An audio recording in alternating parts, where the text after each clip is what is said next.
So yo, what's up mga brad, magkapareho po tong mid-high box pero magkaiba lang po ang tawag nito. Ito po ang mid-high bullet plain type at ito naman ang mid-high bullet na X-type. At ito naman ang mid-high full range at ito din ang mid-high turbo. This is MCV Cebu Box Maker, the best! Basta speaker box ang iskutan, aba, dito ka na sa MCV Cebu Box Maker. MCV Cebu Box Maker. MCV Cebu, the best! So yo, what's up mga brad, sa crossover meron po tayong dalawang mapagpilian. Merong crossover na 3-way at meron pong crossover na 4-way. So ang 3-way wala pong sub. Sa 4-way merong high, merong mid at merong low. At meron ding sub. Sa 3-way mga brad, ito lang po, high, mid at low. Para sa akin mga brad, mas maganda po tong 4-way or itong may subwoofer sa gitna. Dahil meron po tayong mapagpilian ng bass. Kung gusto po tayo ng malambot, so dito po tayo sa low. At gusto po natin na medyo matigas, so andito po tayo sa subwoofer. So yan, para sa akin lang po ito mga brad, ayan. Dahil kanya-kanya po tayong desisyon. Pero para sa akin, kung bumili man lang tayo ng crossover, mas maganda po itong 4-way or itong merong sub. Dahil sa crossover, meron pong walang sub. Ito lang po ang high, mid at low. Pero itong frequency, permanente po yon. Meron ding frequency sa sub. Ayan.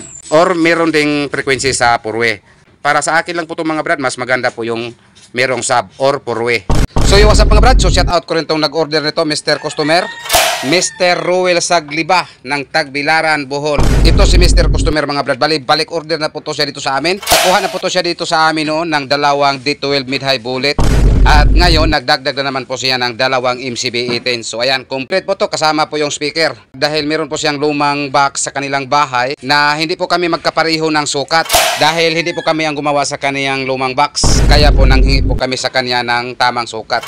So ayan po ang sukat na ipinadala niya sa amin dahil yan lang po ang kinuna namin ng sukat, yung luma niyang box para magkapareho po kapag ipatong po tong amin. Yung sukat sa kanilang MCBD-18 ay 22 inches po sa labas. So yan, kung makikita ninyo, 22 inches po sa labas. Yung sa amin, 22 inches sa loob. At ang sa gilid naman, yung lumang box niya, ang sukat ay, so yan, 78 cm. Parang nalilito po si brother. So yo, what's up mga brad, may nagpunta pa po dito sa aming shop kasi gusto po niyang bilhin yung mga basiyo namin sa mga pintura. So yan, sinimulan na po niya sa pagpasok yung mga basiyo sa pintura sa dala niyang sako. At nung time na natapos na po niya sa pagpasok yung mga basiyo sa pintura sa sako, tinanong ko siya kung magkano po ang aabutin. Parang nalilito po si brother. Kung ilan po ang aabutin sa aming ibinibinta na mga basiyo sa pintura. Parang nalilito na. Parang hindi po siya malilito. Dagdagan na lang po siya namin. O, sa inyo na to. Patimbang na imong tapot, so? Uy. Sa inyo na lang yan. Para hindi po kayo malilito sa pag-compute. Sige, salamat.